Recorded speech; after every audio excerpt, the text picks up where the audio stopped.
Hi students, welcome back to first code YouTube channel. आज student इस video में हम लोग स्टार्ट करेंगे एल्गोरिदम को। हमने अपने पिछले के वीडियो में स्टूडेंट कंप्यूटर सिस्टम क्या होता है, लैंग्वेजेस क्या होते हैं, कंपाइलर्स, इंटरप्रेटर्स, असेंबलर्स क्या होते हैं, डेट इज लैंग्वेज प्रोसेसर, इन सभी को डिटेल में समझ लिया था। तो यदि आपने नहीं देखा है उन सारे वीडियोज को तो प्लेलिस्ट का लिंक स्टूडेंट डिस्क्रिप्शन में दिया हुआ है, आप वहाँ पे प्लेलिस्ट में जाके इन सारे वीडियोज को पहले देख लें। बात कर लेते हैं थोड़ा सा स्टूडेंट सिलेबस की। तो यूनिट नंबर 1 हमने सी लैंग्वेज का फिनिश कर दिया, that is introduction to computer software. आज से स्टार्ट होने जा रहा है स्टूडेंट यूनिट नंबर 2, जिसमें हम लोग सबसे पहले जानेंगे एल्गोरिदम को इस वीडियो में। फिर नेक्स्ट के 2-3 वीडियो में हम लोग एल्गोरिदम को डेवलप करने के लिए सीखेंगे। उसके बाद हम लोग फ्लो चार्ट को स्टार्ट करेंगे। देन यूनिट नंबर 3 से हम लोग basically fundamental of C language को स्टार्ट करेंगे। तो आज का एजेंडा देख लेते हैं स्टूडेंट। आज के इस वीडियो को देखने के बाद आप जान पाइएगा कि एल्गोरिदम क्या होता है, कैरेक्टरिस्टिक्स ऑफ एल्गोरिदम क्या होते हैं, एल्गोरिदम लिखने के क्या एडवांटेजेज हैं, क्या उसके डिसएडवांटेजेज हैं, सिंबल्स जो कि एल्गोरिदम को लिखने में यूज किए जाते हैं, किस प्रकार से किसी एल्गोरिदम को डिजाइन किया जाता है, और हम लोग लास्टली में एक एग्जांपल करेंगे 2 नंबर्स को ऐड करके प्रिंट उसके सम को करवाने का एल्गोरिदम। तो स्टार्ट करते हैं स्टूडेंट। सबसे पहले जानते हैं कि आखिर एल्गोरिदम होता क्या है। सो फर्स्ट डेफिनेशन लिखा हुआ है कि the step by step process to solve a problem is called algorithm. कहा गया है कि एल्गोरिदम क्या है, किसी प्रॉब्लम को स्टेप बाय स्टेप सॉल्व करना ही एल्गोरिदम है। जैसे कि अगर मान लिया जाए कोई भी आप एक रियल वर्ल्ड एग्जांपल लीजिए, आपको मान लिया जाए चाय बनाना है, ठीक है। तो जब चाय बनाना है तो आप क्या कीजिएगा, कुछ सेट ऑफ स्टेप्स को फॉलो कीजिएगा। सबसे पहले क्या कीजिएगा कि जितने रॉ मटेरियल्स चाहिए उनको सबसे पहले जुगाड़ कीजिएगा कहीं से भी। उसके बाद फिर क्या कीजिएगा, आप सबसे पहले गैस चालू कीजिएगा, फिर उस पर चढ़ाइएगा बर्तन को। देन पानी जो जो मटेरियल्स होंगे, रॉ मटेरियल्स सारे को डालिएगा, उबालिएगा कुछ टाइम के लिए। तो ये क्या हुआ, ये सेट ऑफ इंस्ट्रक्शंस हुए या सेट ऑफ स्टेप्स हुए। तो आप क्या कर रहे हैं, उन सेट ऑफ स्टेप्स को एक पार्टिकुलर मैनर में फॉलो कर रहे हैं। ऐसा तो नहीं कर रहे हैं कि सबसे पहले हमने उबाल दिया, देन हम उसमें जो है बर्तन रखे, बर्तन को उबाल दिए, तब उसमें दूध डाले, ऐसा तो कुछ नहीं होगा। तो वहां पे क्या है, स्टेप्स तो है, लेकिन उन स्टेप्स को भी क्या करना पड़ रहा है, एक पार्टिकुलर मैनर में फॉलो करना पड़ रहा है ना। तो उसी को स्टूडेंट एल्गोरिदम बोलते हैं। एल्गोरिदम क्या है, सिंपल सी भाषा में, it is a step by step process. ये एक स्टेप बाय स्टेप प्रोसेस है टू सॉल्व अ प्रॉब्लम, किसी प्रॉब्लम को सॉल्व करने का। In programming to solve a problem, first we have to define the step by step solution and then we write the program for that problem। Programming में student किसी भी problem को सॉल्व करने के लिए पहले हमें क्या करना पड़ता है कि उसका step by step process, that is algorithm को डेवलप करना पड़ता है। एल्गोरिदम बेसिकली क्या है, एक लॉजिक है बोला जाए। हमने लॉजिक को डेवलप कर लिया कि इस लॉजिक से हम इस प्रॉब्लम को सॉल्व करेंगे, एंड देन उसके बाद हम उस लॉजिक को किसी पार्टिकुलर प्रोग्रामिंग लैंग्वेज में कोडिंग करते हैं, प्रोग्राम करते हैं। ठीक है student, let's take an example to understand. हम लोग एक एग्जाम्पल लेते हैं समझने के लिए। Suppose we have to cook a new recipe. हम लोग को मान लिया जाए कोई एक न्यू रेसिपी बनाना है जो कि हम लोग को एकदम नहीं आता है, ठीक है।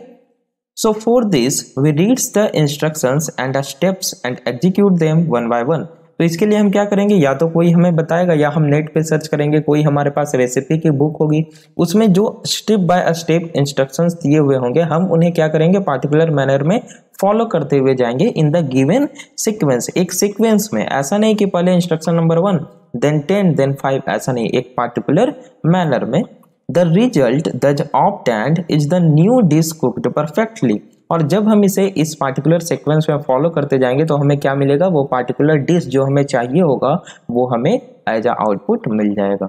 सिमिलरली इसी प्रकार algorithms help to do a task in programming to get the expected output. इसी प्रकार से एल्गोरिदम प्रोग्रामिंग में हेल्प करते हैं किसी भी पार्टिकुलर एक्सपेक्टेड आउटपुट को गेट करने में। आगे बात समझ में स्टूडेंट। तो यहाँ तक आई होप आपको एल्गोरिदम का थोड़ा बहुत आइडिया हो गया होगा कि एल्गोरिदम बेसिकली होता क्या है, कि किसी भी गिवन प्रॉब्लम को हमें क्या करना है, स्टेप बाय स्टेप मैनर में सॉल्व करना है, ठीक है। उसके लिए लॉजिक को डेवलप करना है।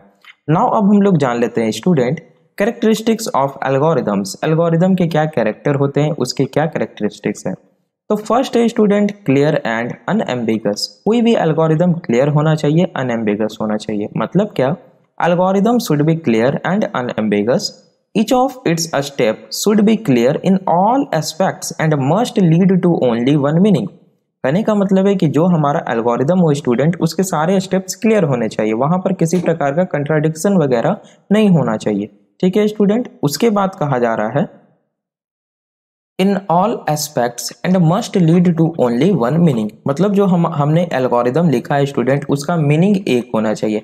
ऐसा नहीं हो कि उसका 2-3 मीनिंग निकल करके आ रहा है, यानी कि सिंपल होना चाहिए, एकदम परफेक्ट। जो हमें एक्सपेक्टेड आउटपुट चाहिए उसी को लॉजिक को हमने क्या किया हो, डेवलप किया हो। आगे बात समझ में। सेकेंड कैरेक्टरिस्टिक्स करा है well defined inputs. If an algorithm says to take inputs it should be well defined inputs, यानी कि जो भी हम एल्गोरिदम को डेवलप करने में इनपुट्स का यूज कर रहे हैं वो इनपुट्स स्टूडेंट वेल डिफाइंड होने चाहिए।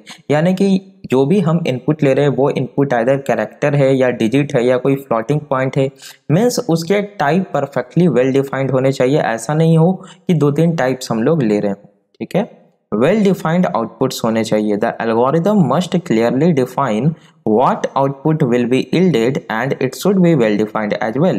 एल्गोरिदम में क्लियरली डिफाइन होना चाहिए कि हमें आउटपुट किस टाइप का मिलेगा and it should be well defined as well, और ये भी वेल डिफाइंड होना चाहिए।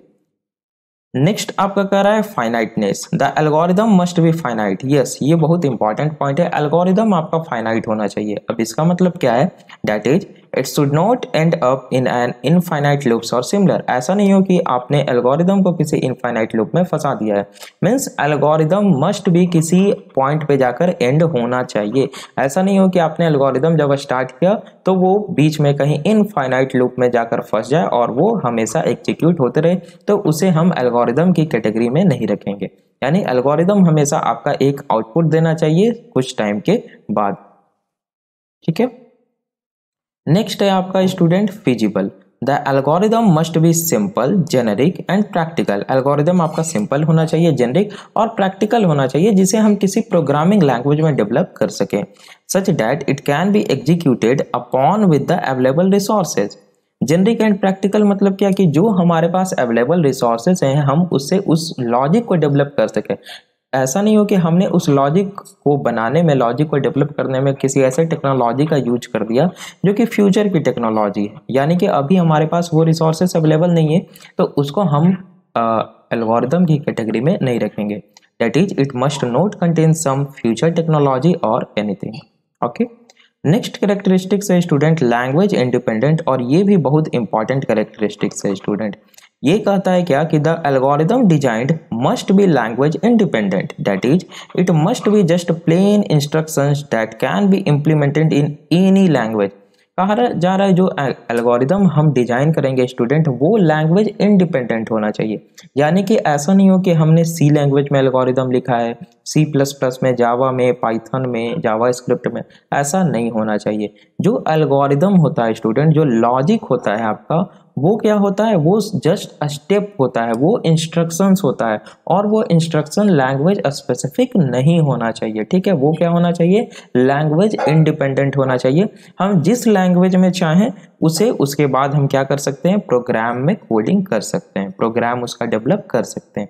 ओके, तो कह रहा है the algorithm design must be language independent, it must be just plain instructions. ये जस्ट क्या होने चाहिए, सेट ऑफ इंस्ट्रक्शंस होने चाहिए that can be implemented in any language and yet the output will be same. और output क्या होना चाहिए, सेम होना चाहिए एज एक्सपेक्टेड, जैसा कि हमें एक्सपेक्टेड है। तो ये बहुत ही इंपॉर्टेंट पॉइंट है स्टूडेंट। कभी भी एल्गोरिदम आपसे डेफिनेशन पूछा जाए, इवन इंटरव्यू में कभी भी, तो लैंग्वेज इंडिपेंडेंट का टर्म आपको हमेशा बोलना है कि हम जो एल्गोरिदम डेवलप करेंगे, जो लॉजिक हम डेवलप करेंगे, वो हमेशा लैंग्वेज इंडिपेंडेंट होना चाहिए, ताकि जो भी व्यक्ति, जो भी प्रोग्रामर किसी भी लैंग्वेज में उसे डेवलप करना चाहे, उस अप्रोच को फॉलो करना चाहे, वो फॉलो कर सकता है student.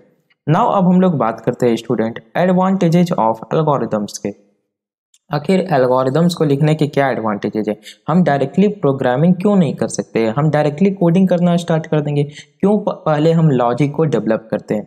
So it is easy to understand. First इसका एडवांटेज क्या है कि इसे अंडरस्टैंड करना इजी होता है, क्योंकि ये सिंपल प्लेन इंस्ट्रक्शंस लिखे हुए रहते हैं, जस्ट लाइक इंग्लिश लैंग्वेज में लिखे हुए होते हैं, तो कोई भी इसे इजीली समझ सकता है। Algorithm is a step wise representation of a solution to a given problem. Algorithm क्या होता है स्टूडेंट? एक स्टेप वाइज रिप्रेजेंटेशन होता है। इससे हमें ये समझने में आसानी होती है कि हमें पहले फर्स्ट स्टेप फॉलो करना है, देन स्टेप 2, स्टेप 3, स्टेप 4, जिससे हमें एक प्रॉपर मैनर पता चलता है, एक सीक्वेंस पता चलता है कि हमें लॉजिक को कैसे डेवलप करते हुए चलना है स्टूडेंट।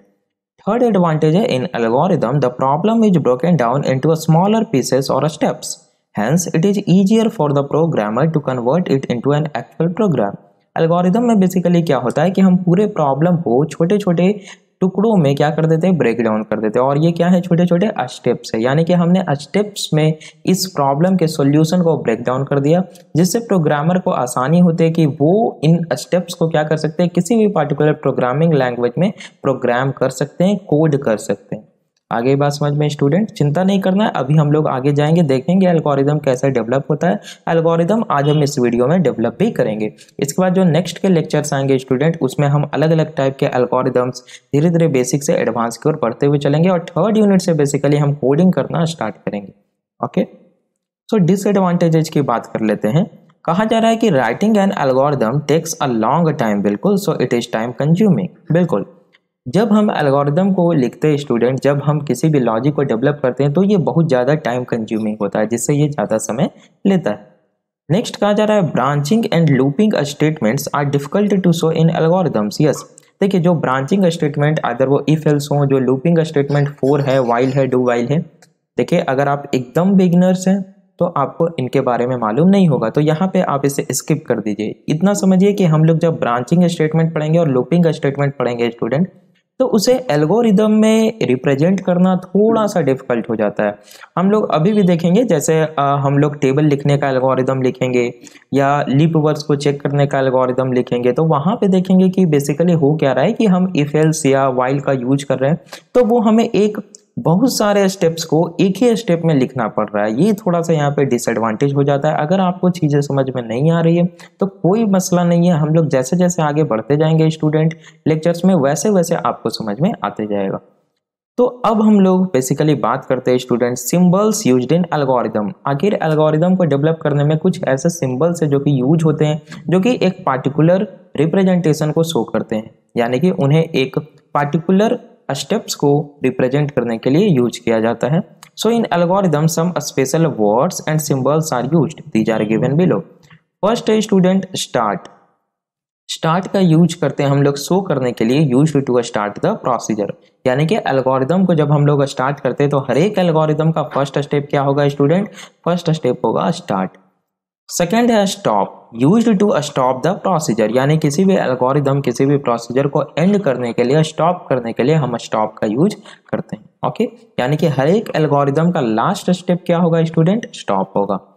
थर्ड दिया गया है input, used to accept some values from user, user से कोई वैल्यू इनपुट लेने के लिए हम क्या करते हैं? इनपुट का यूज करते हैं। जैसे फॉर एग्जांपल हमें 2 नंबर का सम करना है, ठीक है, तो जब हमें 2 नंबर का सम करना है तो वो 2 नंबर तो हमें पता होने चाहिए ना, वो 2 4 हो सकते हैं, 2000 4000 हो सकते हैं ना, 5 3 कुछ भी हो सकते हैं, एनी नंबर, तो वो नंबर हमें यूजर से लेने होंगे। तो वही यूजर से इनपुट लेने के लिए हम एल्गोरिदम में क्या करते हैं? जस्ट इनपुट लिखते हैं, यानी कि ये कुछ ऐसे वर्ड्स हैं, कुछ ऐसे सिंबल्स हैं जिनका एक स्पेसिफिक मीनिंग होता है, एक इनका मतलब होता है, ठीक है। फोर्थ है output, used to print the output, हम क्या करते हैं? आउटपुट को यूज करते हैं ये दर्शाने के लिए कि अब क्या होगा, इसका आउटपुट प्रिंट हो जाएगा। जैसे अगर मैंने लिखा आउटपुट ए, इसका मतलब क्या है कि ए की वैल्यू को हम क्या कर रहे हैं स्टूडेंट? प्रिंट कर रहे हैं। Next print, used to print the output, और आउटपुट और प्रिंट इन दोनों का बेसिकली हम लोग एक दूसरे के इंटरचेंज में यूज कर सकते हैं, यानी या तो हम आउटपुट लिखे या तो हम प्रिंट लिखे एल्गोरिदम में। इसका बेसिकली मतलब क्या है कि स्क्रीन पे क्या करना है? उस आउटपुट को प्रिंट करना है। नेक्स्ट है स्टूडेंट, यहाँ पे देखिए कॉलन है और इक्वस है, इसका मतलब है यूज्ड फॉर असाइनमेंट। इसका हम लोग एल्गोरिदम में यूज करते हैं असाइनमेंट के लिए। जैसे लिखा हुआ है ए कॉलन इक्वस 3, इसका मतलब क्या है कि हम ए में 3 को असाइन कर रहे हैं। आगे बात समझ में। लास्ट है आपका स्टूडेंट, यहाँ पे ये देखिए बिग ब्रैकेट स्टार्ट है, उसके बाद डॉट डॉट डॉट डॉट और उसके बाद क्लोज है। Used to write the comment. Comment को राइट करने के लिए एल्गोरिदम में हम इसका यूज करते हैं। इन दो ब्रैकेट्स के बीच में हम जिस भी लाइन को लिखेंगे वो एल्गोरिदम का हिस्सा नहीं माना जाएगा, उसे हम लोग कमेंट बोलेंगे। तो यहाँ तक आई होप स्टूडेंट आपको कोई प्रॉब्लम नहीं होनी चाहिए। तो आइए अब हम लोग सीखते हैं कि किस प्रकार से एल्गोरिदम को डिजाइन किया जाता है, देन हम लोग एल्गोरिदम को डिजाइन करेंगे। सो बेसिकली पहले हम लोग जान लेते हैं how to design an algorithm. आखिर एल्गोरिदम को कैसे डिजाइन किया जाए, उसके क्या क्या प्रीरिक्विजिट्स हैं। So in order to write an algorithm following things are needed as prerequisites. Algorithm को लिखने के लिए इन सभी कंडीशंस का होना जरूरी है। क्या? फर्स्ट है the problem that is to be solve by this algorithm. सबसे पहले तो आपके पास प्रॉब्लम होना चाहिए जिसके लिए आप एल्गोरिदम डेवलप करने वाले हैं। आपको पहले प्रॉब्लम तो पता होनी चाहिए। जैसे कोई प्रॉब्लम क्या हो सकता है, हमें चाय बनाना है, या प्रॉब्लम क्या हो सकता है, हमें फाइंड करना है कि गिवन नंबर लीप ईयर है या नहीं है, या हमें फाइंड करना है कि गिवन नंबर ऑड है या नहीं है। एकदम सिंपल सा प्रोग्राम, इवन है या नहीं है। और सिंपल क्या हो सकता है इससे कि हमें क्या करना है, किसी गिवन स्ट्रिंग को प्रिंट कराना है स्क्रीन पे। ठीक है, तो कोई भी एल्गोरिदम हो सकता है, हमें पहले प्रॉब्लम पता होनी चाहिए। सेकंड कर रहा है द कॉन्स्टेंट्स। हमें कॉन्स्टेंट्स पता होने चाहिए of the problem that must be considered while solving the problem. अब ये कॉन्स्टेंट्स क्या होते हैं? कॉन्स्टेंट्स होते हैं कुछ लिमिटेशन जो कि उस प्रॉब्लम को डेवलप करने में आपके लिए इजी होते हैं। यानी कि कॉन्स्टेंट्स वो होते हैं स्टूडेंट जो कि आपको लिमिटेशन बताए गए हैं। जैसे मान लिया जाए हमें 2 नंबर को ऐड करने का प्रोग्राम लिखना है, तो वहां पे हमारा कॉन्स्टेंट्स क्या हो जाएगा स्टूडेंट कि ये दोनों नंबर क्या होने चाहिए, डिजिट्स होने चाहिए। आइदर वो 2 हो, 3 हो, या 4.5 हो, 3.5 हो, 6.5 हो, यानी आइदर इंटीजर हो या फ्लोटिंग पॉइंट हो। हमें पता है 2 नंबर को ऐड करना है, तो कॉन्स्टेंट्स यहाँ पे क्या है स्टूडेंट कि वो दोनों नंबर डेसिमल होने चाहिए। आगे बात समझ में। थर्ड कहा जा रहा है the input to be taken to solve the problem. यानी कि हमें पता होना चाहिए कि इनपुट आखिर हमें क्या लेना है। जब हमें 2 नंबर को ऐड करना है तो 2 नंबर्स लेने हैं यूजर से। फोर्थ करा है the output to be expected when the problem is solve. Output क्या होना चाहिए ये हमें पता होना चाहिए पहले से फर्दर, ये प्रीरिक्विजिट्स है।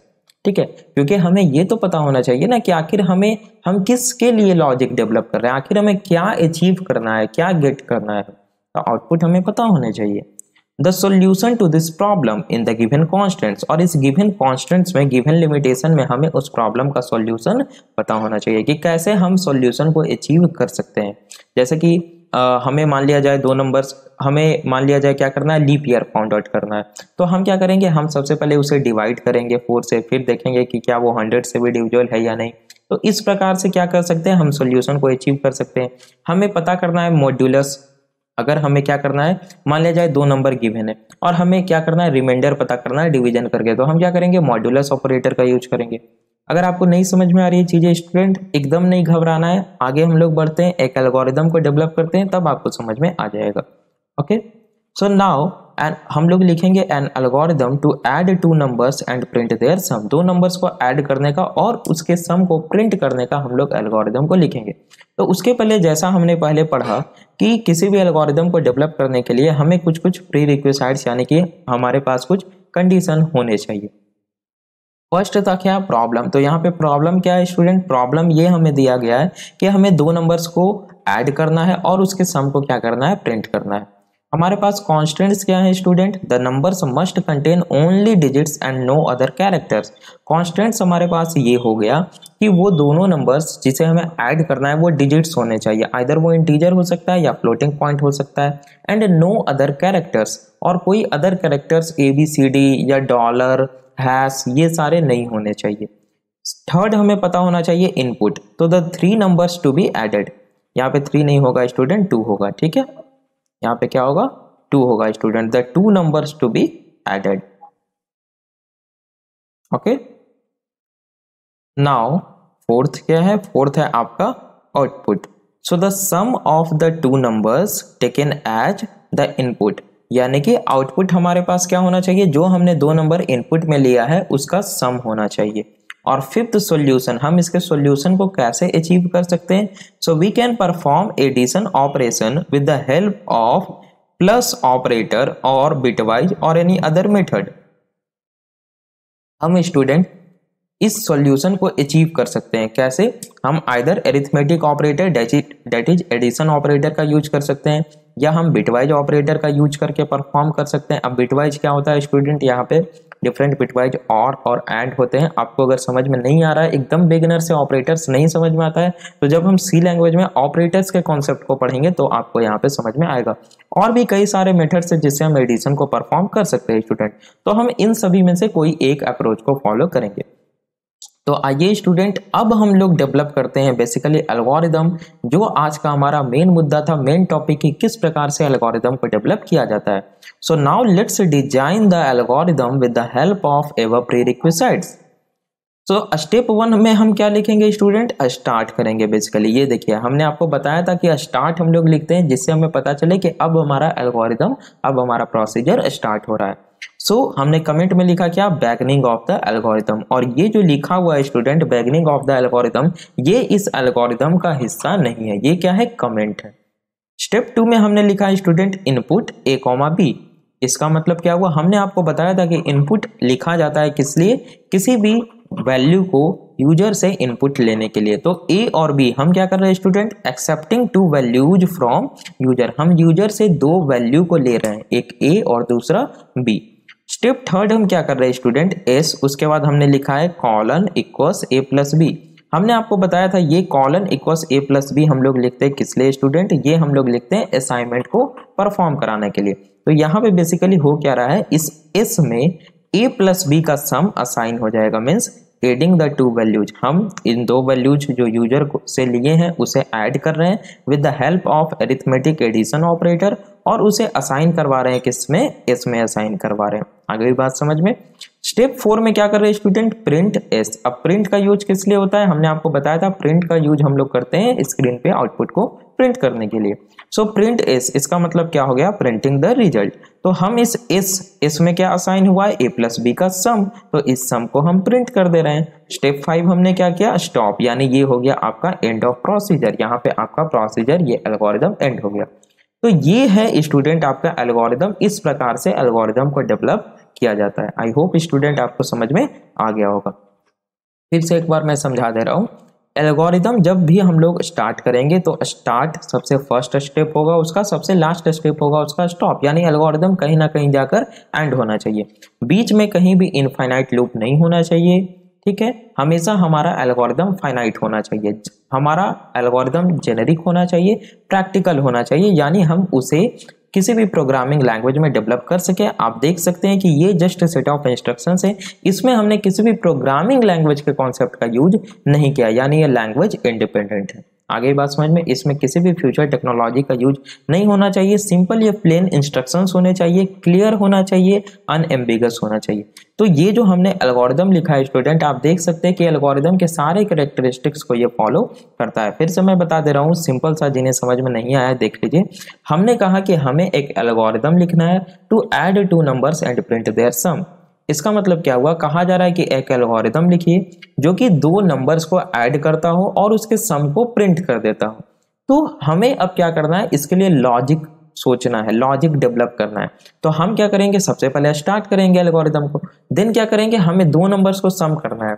तो पहले हमें ये 2 नंबर्स तो पता होने चाहिए, तो हम क्या करेंगे, यूजर से 2 नंबर को इनपुट कराएंगे। ए भी, यहाँ पे आप XY ZA कुछ भी ले सकते हैं, 2 वेरिएबल्स हम लोग ले लिए।